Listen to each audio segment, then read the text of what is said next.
Hi, good afternoon. My name is Virginia Messina, Senior Vice President at the World Travel and Tourism Council. Regina, thanks so much for giving Breaking Travel News your time.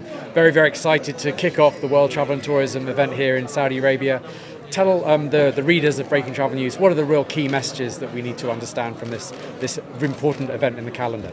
Absolutely. Well, as we know, our theme for the event is travel for a better future. And what we're going to be tackling today is all the challenges that we need to address to really position travel as a solution for the planet, for our livelihoods, for our economy, as well the importance of technology and innovation, and how bringing it all together, we really cannot have a better future without our sector.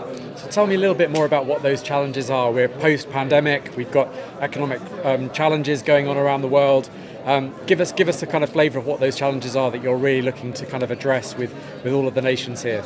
Yeah, absolutely. I mean, I think what we are all seeing is despite all those geopolitical challenges, economic, unprecedented inflation, energy prices, and of course the climate crisis. We recently saw so many leaders gather together at Sharm el-Sheikh for COP27. So we know we have a planetary crisis. But despite all of that, we're seeing travel coming back.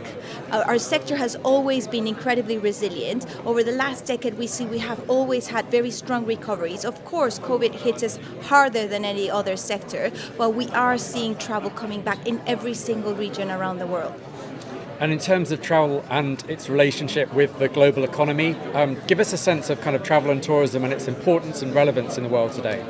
I mean, in 2019, as we know, our travel sector was at its peak, and we represented more than 10% of the global economy. We created more than 300 million jobs. Now, earlier this year, we did a forecast because, of course, after COVID, we weren't quite sure what that trend was going to be. And we now know that over the next decade, our sector is going to continue to grow at a 5.8% average annual growth until 2032 and create more than 426 million jobs by that decade.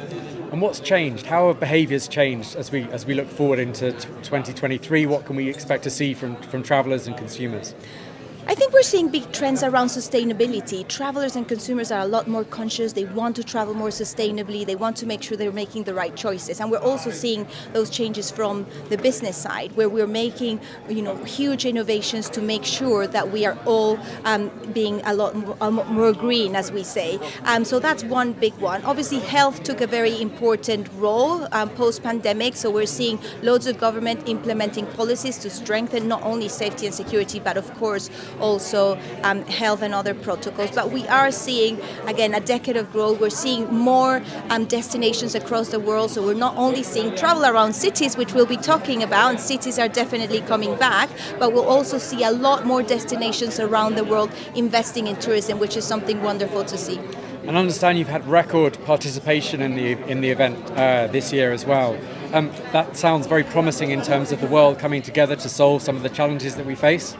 Absolutely. I mean, it's just incredible to see thousands of people from all around the world gathered in this venue to really talk about this sector. It just tells you about how much it's clicked for governments to say this is a sector we want to invest in. This is a sector we want to focus on. We have destinations from all over the world. We have governments from more than 80 countries. We have literally everyone represented to talk about this important sector. So we're very excited for the next couple of days. And last question, here we are in Riyadh in Saudi Arabia. What does hosting the event here in Saudi Arabia really mean?